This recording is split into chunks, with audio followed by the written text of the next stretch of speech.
Apalagi nih, Pak Tori. Udah habis topik kita. Udah habis. Enggak. Kita bicara masa depan, kita bicara... Ini belum kita bicara masa depan ini, Pak. Masih ada masa depan. Apa? Ya? Masa depan bagaimana kepemimpinan ke depan di Sumatera Barat? Ya.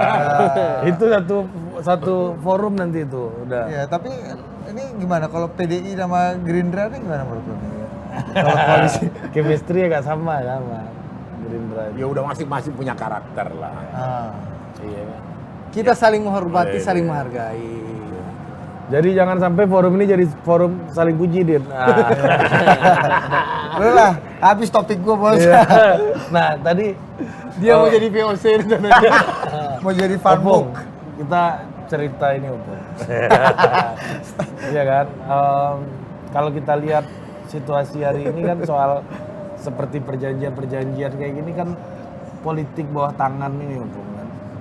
Ya kan, di bawah meja ini, di belakang layar, ruang gelap ini yang sangat mempengaruhi keputusan-keputusan di depan layar gitu. Tapi sebenarnya terus terang kalau jeli dan kritis bahwa perjanjian itu dilakukan kan karena nilai saling percaya itu rendah.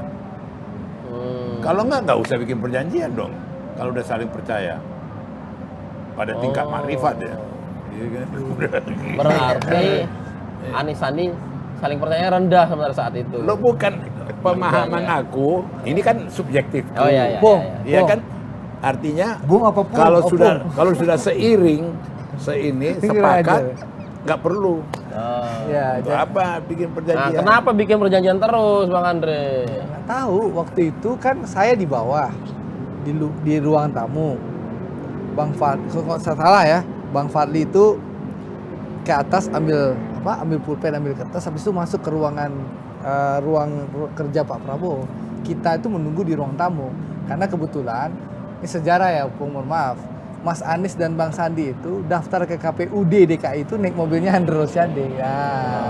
Dan itu live itu di salah satu TV swasta nasional. Nah, jadi sejarahnya reporter dan kameramen di depan, Anies Sandi, Andre dan Muhammad Taufik di belakang. Itu sejarah yang kita lupakan. Sejarah penting itu. Sejarah. Sayang mobil udah kita jual, Bung. Nah, tapi kan Bang Fahri, kalau misalnya Abang tadi katakan harusnya nggak ada nih perjanjian-perjanjian ini. Tapi kan kita juga tahu politik kita itu selalu diputuskan bawah tangan, di panggung belakang, secara sangat informal. Obscenity-nya ini loh. Tinggi. Nggak mungkin sebelum Dan Bang Fahri nggak jawab. ada apa reward punishment jika komitmen politik ini secara ethically itu dilanggar. Sebelum Bang Fahri jawab, mungkin pelajaran satu.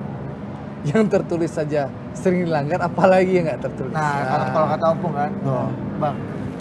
Iya, sebenarnya itu tadi yang ini kan mungkin lebih banyak kaitannya pertama-tama itu soal jadwal pemilu, yang kedua soal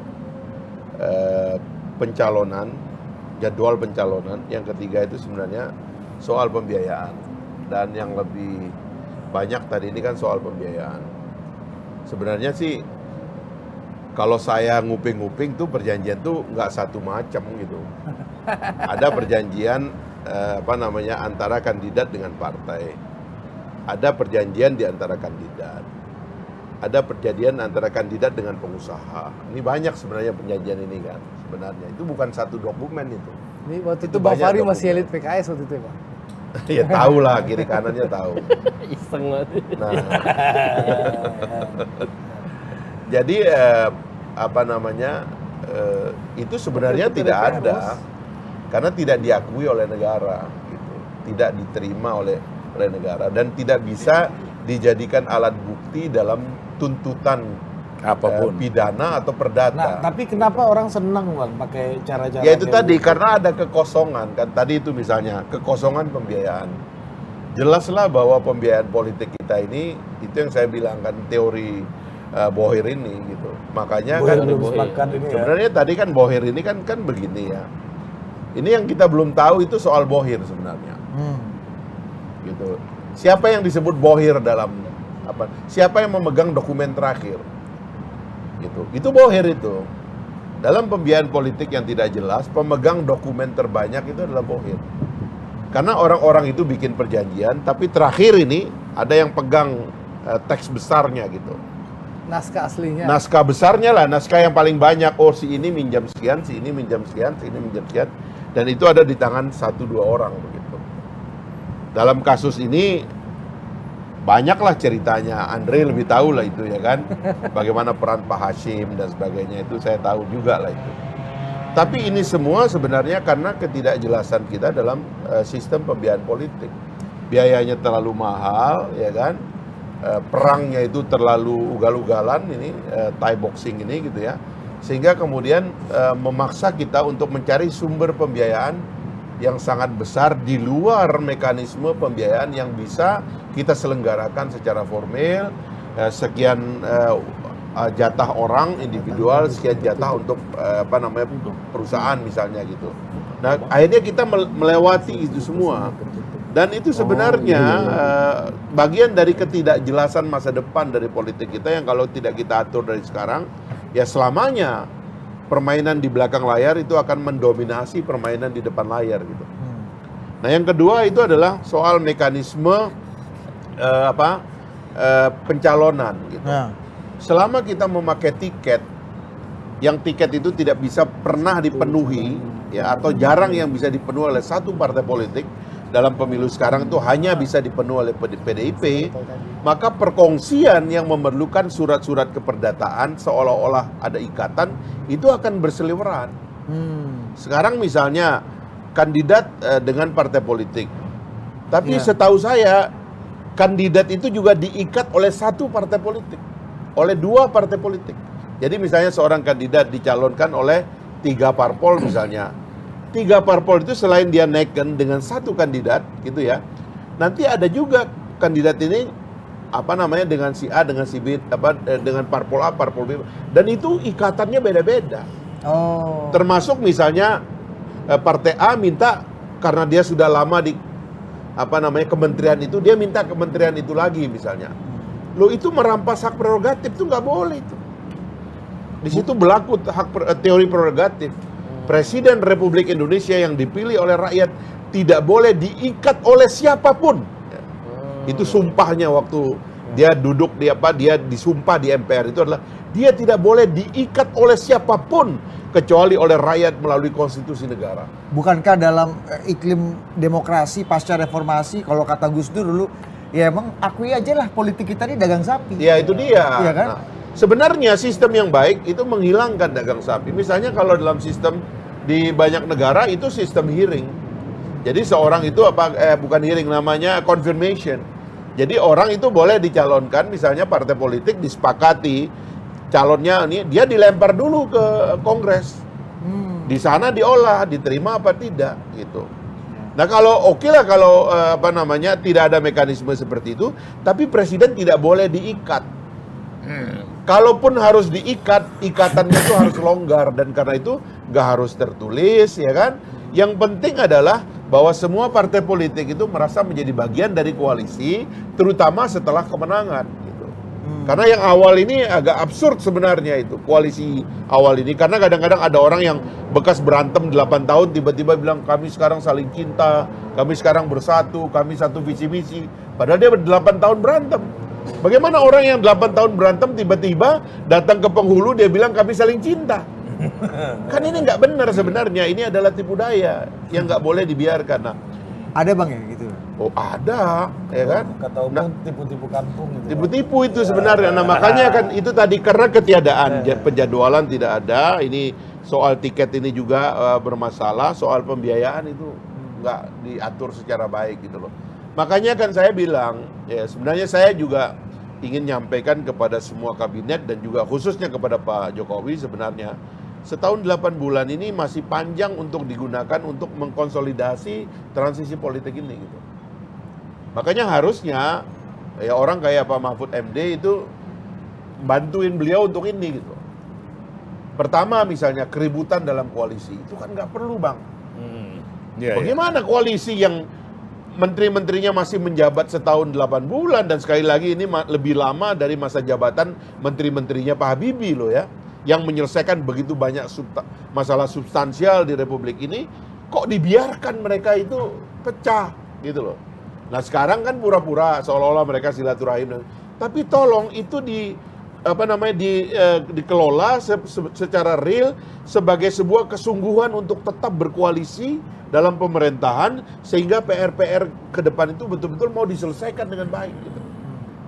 Saya lebih mengharapkan itu termasuk kepada Gerindra karena baik Gerindra maupun PDIP itu masih ada dalam satu koalisi, harusnya itu berbicara kembali gitu. Jangan sampai presiden itu merasa kok saya ini masih setahun 8 bulan, kok saya ditinggal gitu. Kan nggak baik begitu, ya kan? Makanya menurut saya terlalu lama kita ngomong gini, ini mengganggu presiden. Makanya kami pernah Partai Gelora pernah ke Mahkamah Konstitusi untuk melakukan judicial review. Kenapa kita nggak pileg aja dulu supaya kabinet jangan terganggu? Karena kalau pileg itu presiden nggak terganggu karena capresnya belum ada. Legislatif aja dulu disorongkan gitu loh. Nanti mendekati Oktober 2024 baru kita lakukan capres. Mungkin kita mulai di bulan April atau Mei, begitu putaran keduanya bisa di bulan Agustus. Sehingga presidennya tidak terlalu lama dia. Saya pernah di forum ini ngomong tuh, presiden mengalami 2 kali lemdak. Yang pertama sekarang ini, waktu ketua umum partai ini wirawiri kesono kemari, kasihan presiden. Kalian gak jaga perasaan presiden. Kok kalian sibuk, ya kan? Seolah-olah kalian yang memerintah. Padahal yang dipilih rakyat itu adalah presiden. Jangan kalian dong yang seperti yang memerintah. Hormati presiden, dia masih punya kekuasaan setahun 8 bulan. Yang kedua, lemdak kedua, kalau presiden elect udah ada. Kasihan lagi presiden. Orang-orang udah bertamu ke sana terus, mengganggu. Menurut saya masa presiden elect dengan 20 Oktober 2024 menurut saya sebulan kalau bisa. Tapi Opung kurang setuju sama konsep lemdak presidensi. Enggak aku beda dengan Fahri. Kalau realita yang kutangkap sekarang, presiden ini sangat kuat. Dan partai-partai itu, elit-elit itu berusaha mau dekat dengan presiden. Gitu loh. Itu kulihat. Dan kemudian presiden juga membagi-bagi blessing-nya.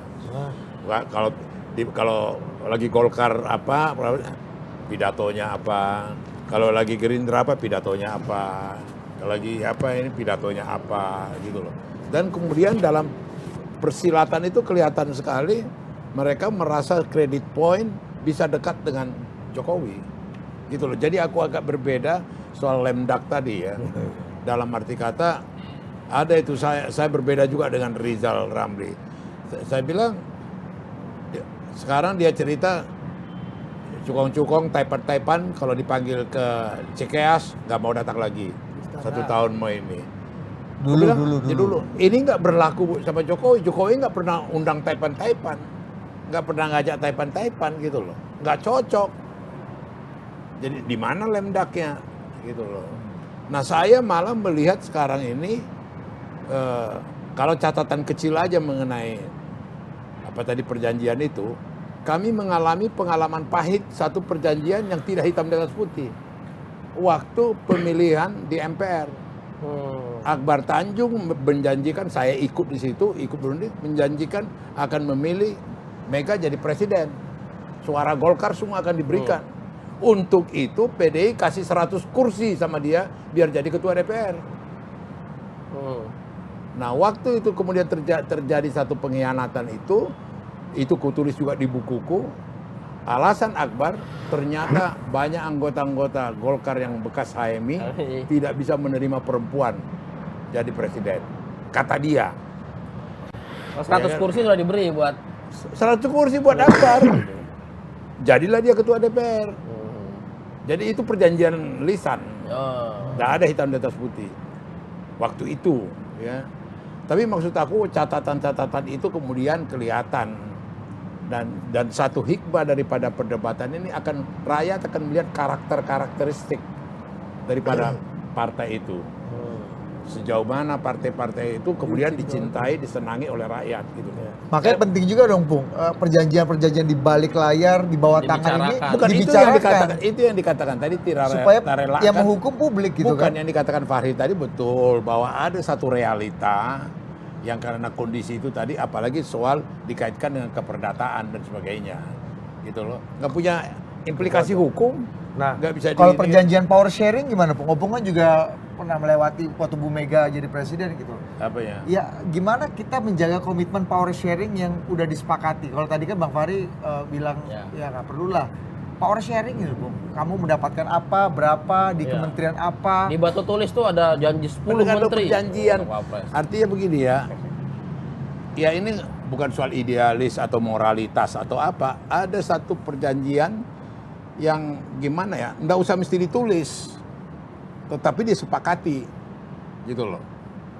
Artinya yang tertinggi itu kan kesepakatan, gitu loh. Tapi kalau dalam Sebenarnya. politik nanti ditipu bang. Loh, iya, Udah iya, terlalu banyak tipuan tuh bang. iya. Bang, kesimpulan satu bang. Ya, Jadi Bang lagi. Udah disimpulin aja Pak. Kesimpulan satu Bung. Satu Bung. Yang lisan aja dikangkangin. Yang tertulis saja. Yang tertulis saja dikangkangin, apa yang lisan.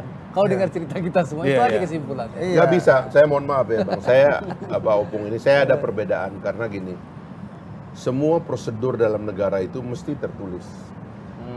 Oh, iya, Karena prosedur setuju. dalam negara itu bukanlah keperdataan.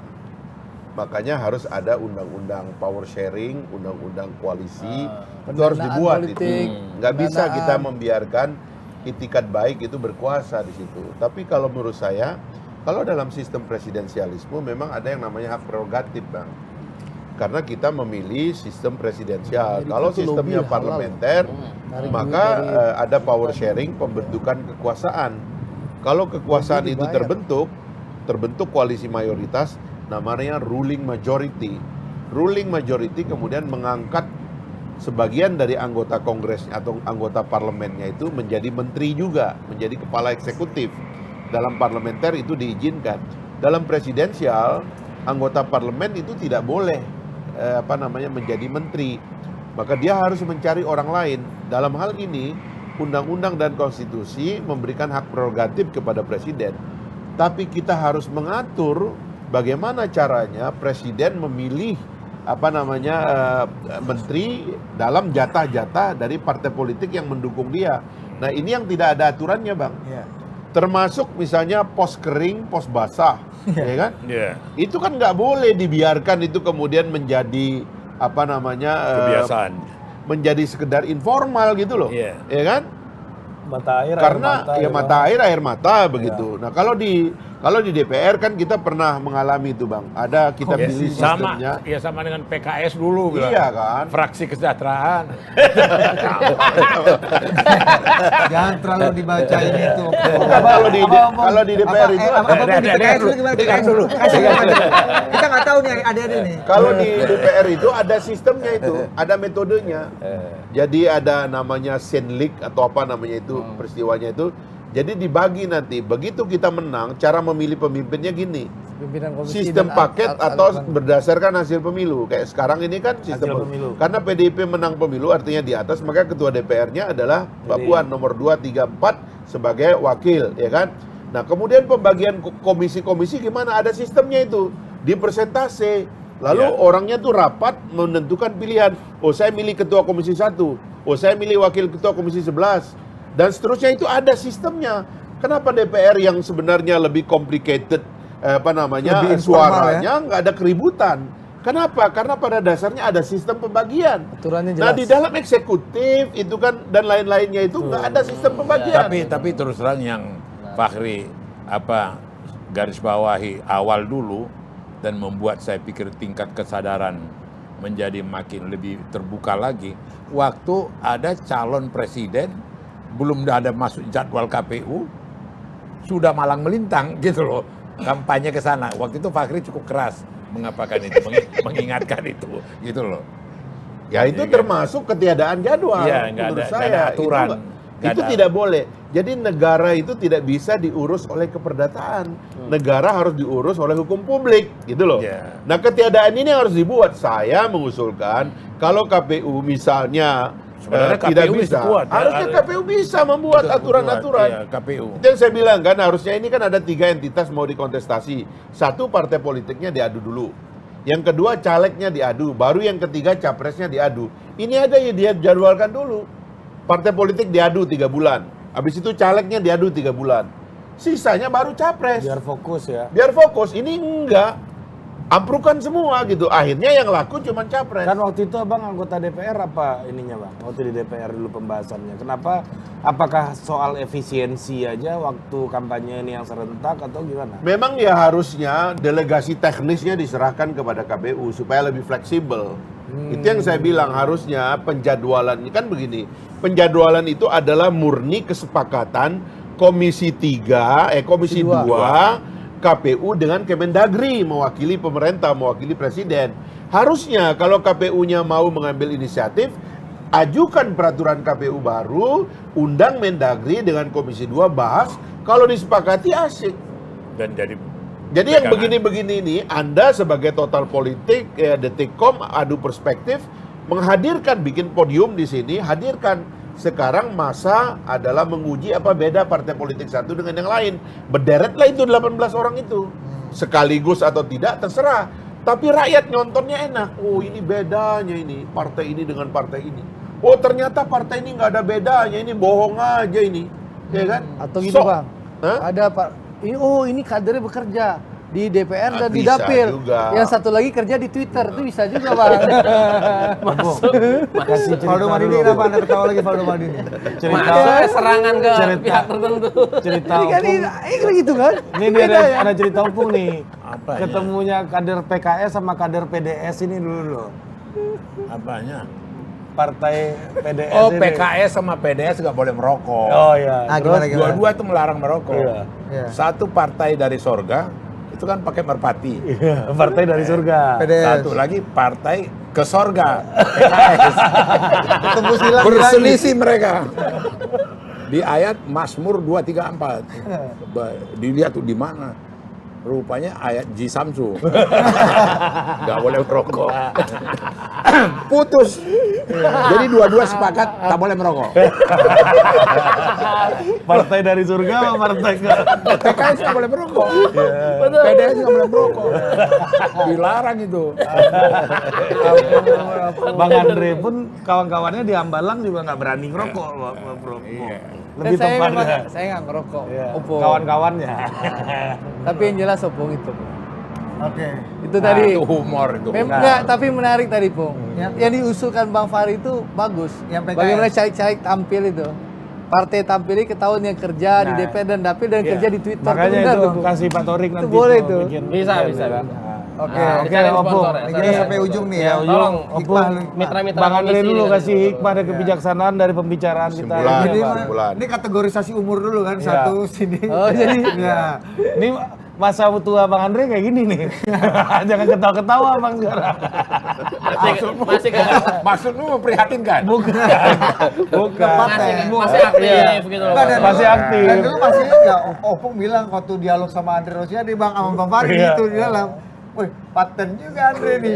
Mengingatkan aku pada diriku dulu. Iya. Waktu masih muda aku kayak Andre Jadi, nih. banyak kali orang kayak Andre di PDI. Kan, jadi kesimpulan satu ya. Kita boleh beda pilihan, ya, calon presiden beda partai, ya, tapi kita ini satu keluarga besar Indonesia. Pak Prabowo mengajarkan kepada kami bahwasanya boleh beda pilihan, boleh beda partai, boleh beda calon presiden, calon gubernur, calon wali kota, calon bupati, bahkan calon ketua RT pun kita boleh beda. Tapi kita keluarga besar Indonesia, ya. Jangan sampai pilihan sekali 5 tahun itu merusak persaudaraan dan persatuan kita. Itu pesannya Pak Prabowo, tokoh persatuan Indonesia. Nah, kalau kata Bang Ges tadi, perjanjian-perjanjian macam ini yang di spill, yang diungkapkan itu akan merusak persatuan dan pertemanan. Itu silahkan para pelaku sejarah. Kalau Pak Prabowo jelas tidak mau mungkin-ungkit. Nah, yang ternyata mungkin Bang Sandi. Nah, mungkin alangkah eloknya Mas Anies keluar dari ini ya, menjawab langsung benar nggak yang disampaikan Bang Sandi, itu lebih dan selesai itu polemik. Jadi Bang Ges belum terlalu otoritatif ya dalam bilang ini. Nah, goib. menurut saya Bang Ges nggak tahu sama sekali, makanya dia selalu bilang gaib. Padahal perjanjian itu ada. Kalau ada penyangkalan lagi langsung dari Mas Anies, apa yang akan dilakukan? Nggak ada Gerindra? masalah kalau Gerindra sih sudah selesai, clear dan clean bahwa kami tidak ingin mengurus, tidak ingin mengungkit-ungkit gitu. Itu nggak mau kita. Ini kita juga kaget tiba-tiba pelaku sejarah Bang Sandi bicara. Kita juga kaget. Kan ketua harian kami sudah menegaskan barang tuh ada sama saya dan itu konsumsi internal. Kalau Anda Budi ingin tahu, silahkan jadi kader Gerindra. Ntar dilihatin. Nah kan gitu. Harus jadi kader dulu ya? Kan udah jelas gitu. Oh, oke mantap. Kalau misalnya untuk membuat perjanjian ini Soalnya Budi mau jadi kader Gerindra, tidak ntar kita liatin. mengkhianati satu sama lain, ya kan? Ya udahlah kata Pak Prabowo daripada saling baku hianat kita baku tipu kan. Anies Nggak ada Pak Prabowo bilang itu. Nggak, Ah, ini bahaya dialog ini. imajiner Iya, saya. Ini bahaya, Dialog pengiringan opini nggak imajiner benar saya. ini. Iya. Pak Prabowo itu patriot dan negarawan, nggak boleh tipu-tipu Pak Prabowo. Ini dulu sabar dong. Jangan aja apa lu potong. Ini rakyat Sumatera Barat penonton tuh film ini tuh. Jangan bikin narasi-narasi yang bohong. Bahaya ini. Oke, misalnya salah satu pembisiknya Pak Prabowo utama yang kita nggak usah sebutkan namanya, bilang ini Pak Prabowo, daripada kita baku hianat dan baku tipu Kita ini, spill aja nih barang. iya, pertama itu kita spill Pak. Atau yang kedua daripada kita baku tipu semua, Mas Anies jadi wapresnya Pak Prabowo aja. Mungkin nggak? Yang pasti Pak Prabowo sudah jelas. Kami politik Gerindra, politik bersih, bukan politik tipu-tipu, bukan politik pengkhianat. Jadi mohon maaf, kita nggak sepakat kalimatnya Budi tadi. Iya enggak, ini kan imajinasi gua. Enggak, kita nggak Belum sepakat tentu sama benar. imajinasi. Nah, tapi mungkin pertanyaan gua bukan itu. Mungkin nggak Mas Anies mendampingi Pak Prabowo jadi wakil gini. presiden untuk menyiasati perjanjian. Jadi gini. Kan nggak ada yang Jadi gini. bilang kan? Iya betul. Nih, Pak Prabowo, Partai Gerindra sudah punya namanya Koalisi Kebangkitan Indonesia Raya. Kami sudah tanda tangan piagam kerjasama tanggal 13 Agustus. Nah, ini penting. Lagi. Ini piagam kerjasama. Piagam kerjasama dan itu diumumkan secara terbuka. Iya, iya. Ya, disaksikan oleh puluhan ribu orang kader Gerindra dan PKB di Sentul Convention Center. Oke. Di pasal 4 itu disebutkan calon presiden dan wakil presiden dari Koalisi Kebangkitan Indonesia Raya akan diputuskan bersama-sama oleh Pak Prabowo dan Gus Muhaimin. Jadi gitu. Jadi siapapun calon wakil presiden Pak Prabowo, nanti Pak Prabowo dan Gus Muhaimin akan memutuskan. Nah, atau mungkin ada tambahan partai baru misalnya yang hadir ikut, bisa saja kita putuskan bersama-sama nanti. Politik ini adalah seni segala kemungkinan. Saya insya Allah maju di PSSI. Jadi politik itu seperti bola. Nah, apapun bisa terjadi. Gitu. Semua dagangannya nih mau kesini sama kawan. Masuk. Erick Thohir gimana Erick Thohir? Hah? Erick Thohir gimana Erick Thohir? Menteri BUMN, insya Allah minggu depan kita panggil. Nah, di Komisi 6. Kenapa? Enggak apa-apa. Kata lu kesimpulan. Iya. Banyak kali pertanyaan. Iya, biar clear. Jadi jadi Mas Anies mungkin aja jadi wapresnya kalau Pak Prabowo dan Mas Dan Gus Caimin, Muhaimin sepakat. saya tidak bisa menjawab mungkin atau tidak. Saya hanya bicara dalam konteks bahwasanya keputusan presiden dan wakil presiden ya dalam Koalisi Kebangkitan Indonesia Raya akan diputuskan bersama-sama oleh Pak Prabowo dan Gus Muhaimin. Tapi udah tanda tangan piagam tadi ya. Perjanjian. Secara transparan, nggak di belakang layar. Gitu. Tapi kalau kata Jadi Bang itu Fahri, contoh, ini contoh koalisi yang diumumkan ada acaranya puluhan ribu orang menyaksikan, bukan koalisi diumumkan di pinggir jalan gitu. Nah, Emang ada pinggir jalan? Ya. Di airport, kalau di airport gimana kalau di oh, airport? enggak, gue itu aja ngomong itu aja. Nggak mau nyindir orang lain. Mantap gitu. Andre Opung. Ini Opung beliau ini tuanya kayak Opung karena Jadi Opung nggak, pernah ngomong kita ini- dulu mudanya aku kayak Jadi, Andre. kita ini mau upung dulu. Iya. Iya. Kan Opungnya sendiri yang bilang. Iya. Aku ini mudanya aku kayak kau nih Andre. Sama terakhir bos ya kan, daripada lu ngajak gua masuk Gerindra kata Opung, banyak kali orang seperti Andre di PDI. Jadi buka lah. Ya Opung gimana? Pak Idam kasih dulu rekamannya. Jadi saya berkesimpulan bahwa tuanya Andre Rosiade seperti ini. Kesimpulan Ari berdasarkan Kata-kata pengakuan. Opung, Iya. mudanya aku kayak kau Andre. Bang Mari, Bang Mari, Bang gimana supaya kita anggota DPR. udah habis sudah. Ya. Bang gimana Asik. supaya narasi politik kita nih nggak ada baku hianat, baku tipu, ya Apa kan? perlu tanda tangan depan umum kayak Ya harus 10.000 orang Indonesia Raya. menyaksikan dulu baru barang Kami ini. sih masih menunggu gelombang tunggu dulu. Koalisi Kebangkitan Indonesia Raya. Kita kelus-kelus Bang Fahri. Ya. Jadi Tapi Gelora calon presiden, Kebangkitan Indonesia tapi Raya. Bang Fahri mau, tapi calon presidennya Fahri Hamzah mau. Nanti Enggak lah, dibicarakan. santai aja. Kalau saya kira ya keributan ini memang harus menjadi perhatian kita, terutama dalam memperbaiki lubang-lubang dari sistem politik dan sistem pemilu kita ini. Ya, karena terlalu banyak perbincangan kita sebenarnya tidak terlalu produktif buat masyarakat. Gitu. Dan terlalu banyak juga event politik kita ini yang tidak related dengan pelaksanaan kewajiban-kewajiban kita sebagai politisi sebenarnya. Makanya ya mumpung kita ini masih dipimpin cukup lama oleh Pak Jokowi, saya bilang setahun 8 bulan itu lebih lama dari masa kekuasaan Presiden Habibie loh. Ya, jadi ada banyak yang bisa beliau lakukan, termasuk menurut saya memperbaiki, mengkonsolidasi kekuatan yang ada supaya lebih tertib lah. Saya menghimbau betul ini Pak Presiden akan mengambil inisiatif ya untuk mengkonsolidasi kekuatan-kekuatan real yang ada di tangan beliau itu supaya kita melalui transisi ini secara lebih baik gitu. Karena yang kayak ribut-ribut begini ini sebenarnya tidak diperlukan dan memang belum waktunya ya. Ada schedule-nya dan kalau kita mau bikin schedule-nya lebih tertib ya ajukan kepada KPU ya melalui Mendagri atau Komisi 2 partai-partai politik supaya schedule-nya itu lebih tertib gitu. Nah, karena kalau menurut saya sih pertama Presiden Jokowi harus berakhir dengan baik gitu. Kedua, yang dia warisi sebagai penguasa masa depan atau pemimpin masa depan itu kalau bisa lebih baik daripada masa beliau ini gitu. Dan itu hanya mungkin kita lakukan kalau kita itu mengatur transisinya secara baik. Jangan gontok-gontokan, jangan ribut soal-soal yang nggak penting dan sebagainya lah ya. Siapkan proses pemilu yang memungkinkan gagasan terbaik yang memimpin dan orang-orang terbaik yang memimpin. Saya kira itu PR kita ke depan. Dan sekali lagi PR yang masih harus kita laksanakan bersama Pak Jokowi karena setahun 8 bulan ini jangan dianggap sudah besok gitu. Ya. Setahun 8 bulan ini masih lama. Masih lama. Oktober tahun ini aja belum. Ini Oktober tahun depan. Oktober tahun ini masih 6 bulan, 7 bulan. Ini Oktober tahun depan. Masih setahun 8 bulan itu Pak Jokowi itu. Kekuasaannya itu masih real. Belum Tanda random tangannya itu masih bisa bikin perpu, masih bisa bikin membatalkan ini, masih bisa mecat sini, mecat situ, masih powerful ini.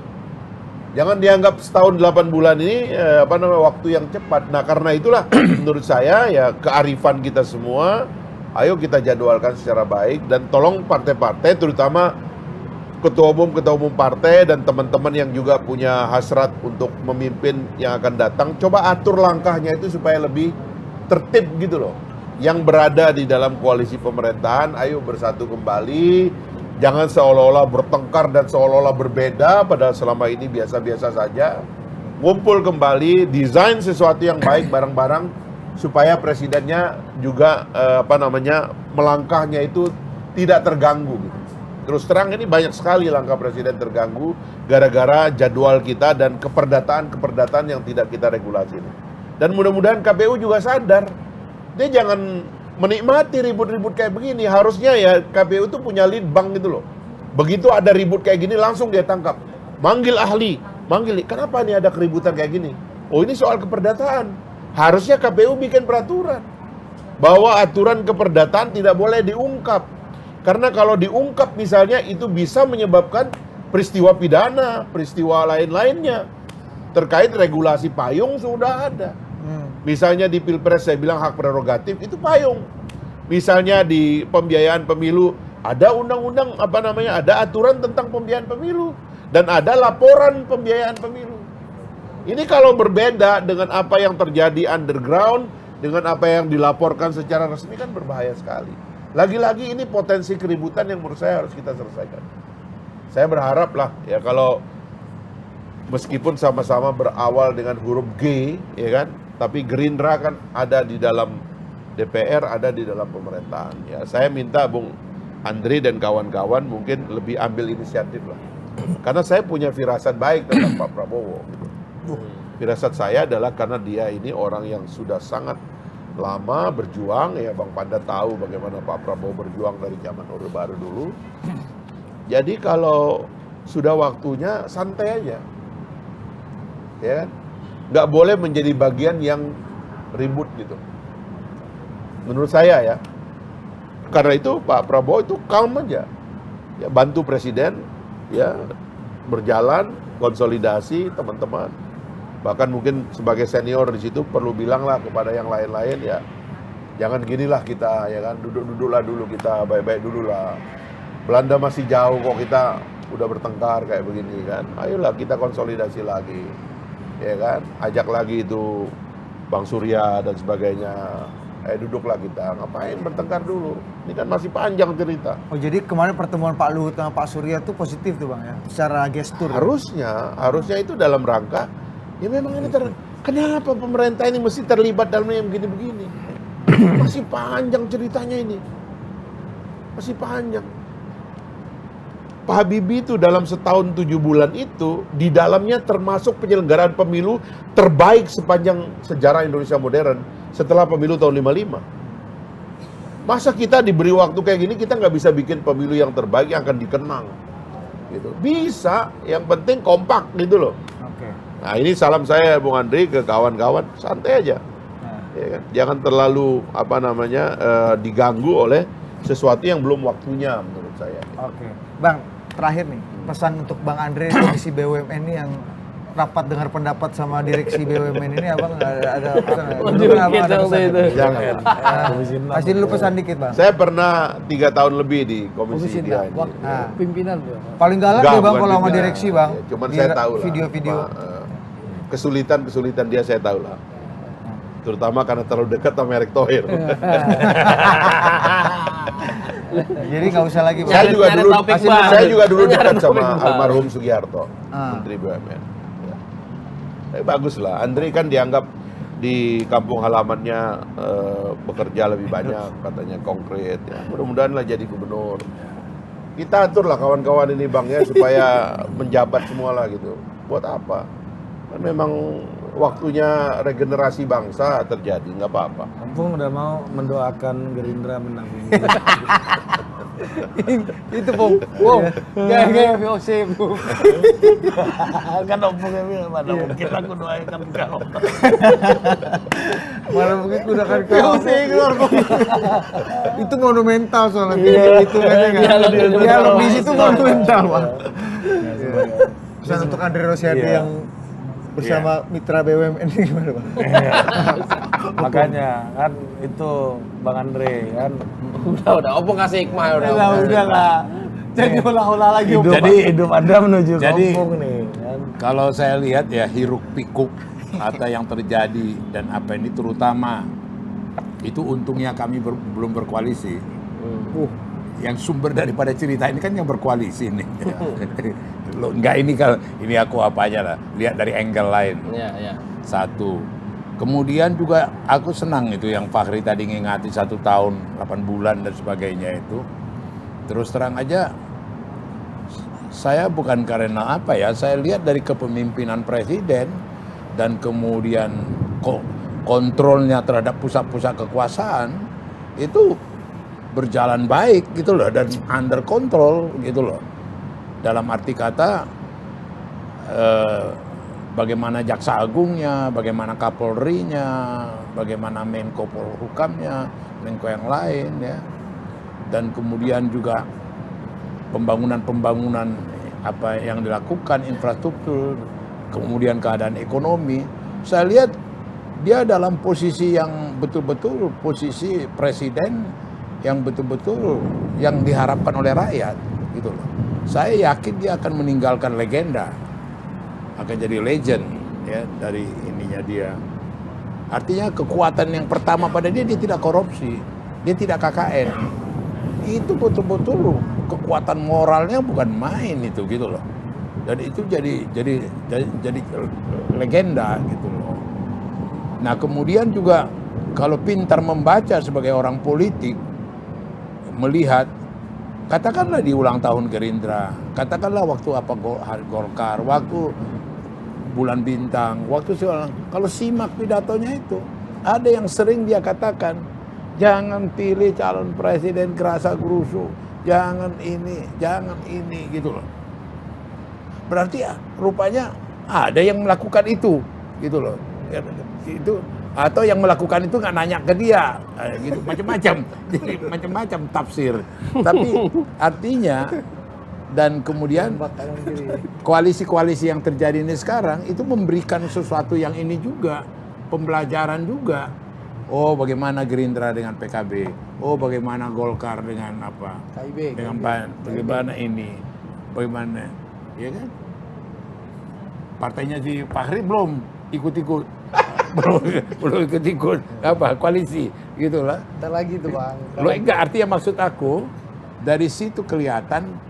Kalau kulihat percaya dirinya Jokowi dalam pidato dan segala macam, walaupun ada dibikin variasi-variasi apa penyegar cak lontong, gitu loh, ya kan? Ada yang cak lontong hadir kan di acara.